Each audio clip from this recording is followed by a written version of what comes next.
ฉันขอถามว่าฉันควรดีใจหรือฉันควร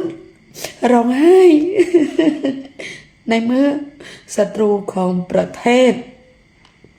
กำลังจะตายต่อกัน อันนี้ไม่ใช่ศัตรูของฉันนะแต่เป็นศัตรูของประเทศ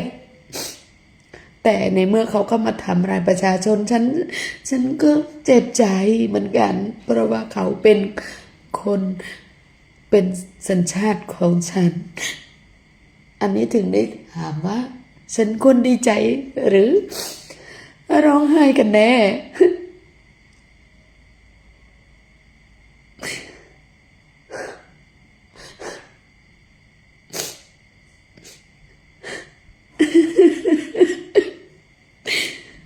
มนุษย์โลกเอ้ยบางมันមានអីលោភលន់បាំងភ្នែកទេมันអាចធ្វើអញ្ចឹងទៅរួចទេជីវិតមនុស្សតែមានក្តីស្រឡាញ់ក្តីមេត្តាគ្រប់គ្នាកូនเรานะถ้าไม่โลภมากถ้าไม่เอาอำนาจบังหน้าไม่เอาอำนาจมาบังตาทุกคนล้วนมีเมตตาต่อกันเสมอ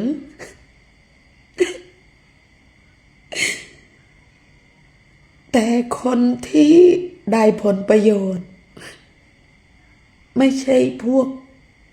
ทหารผู้น้อยหรือประชาชนแต่เป็นผู้ใหญ่อันสูงสุดเพื่ออำนาจตัวเอง